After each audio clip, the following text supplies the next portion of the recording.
দেশ মতো বা সুপ্রিম কোর্টের গাইডলাইন মতোই ৩৬টি বিশ্ববিদ্যালয়ের যে উপাচার্য সেই উপাচার্য নিয়োগের বিজ্ঞপ্তি দেওয়া হলো। আমার সঙ্গে সোমরাজ রয়েছেন প্রতিনিধি। সোমরাজ, একটু ডিটেলে জানতে চাইবো কিভাবে এই প্রক্রিয়া হবে এই ৩৬টি বিশ্ববিদ্যালয়ের স্থায়ী উপাচার্য নিয়োগের ক্ষেত্রে এবং বিজ্ঞপ্তিতে কি রয়েছে।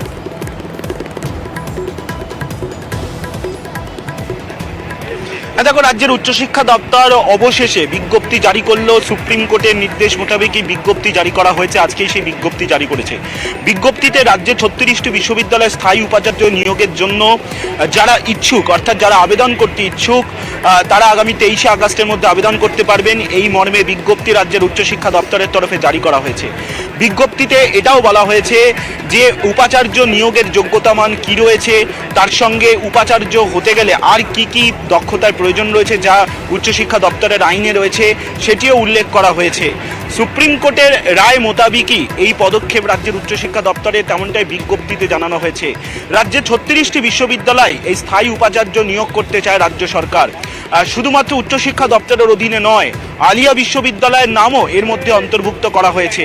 ফলত সব মিলিয়ে অবশেষে রাজ্য সরকারের তরফে এই পদক্ষেপ নেওয়া হয়েছে সুপ্রিম কোর্টের রায় মোতাবেক।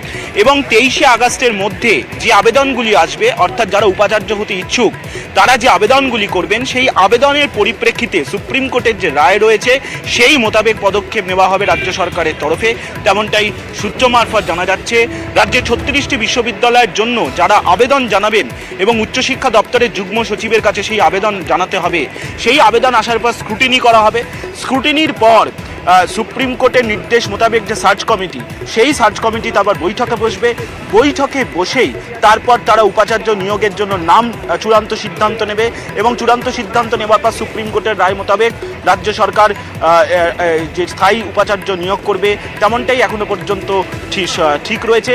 ফলত ৩৬টি বিশ্ববিদ্যালয়ের উপাচার্য নিয়োগের জন্য, অর্থাৎ যারা উপাচার্য হতে ইচ্ছুক তারা আবেদন জানাতে পারবেন, এই মর্মে উচ্চশিক্ষা দপ্তরের তরফে বিজ্ঞপ্তি জারি করা হয়েছে।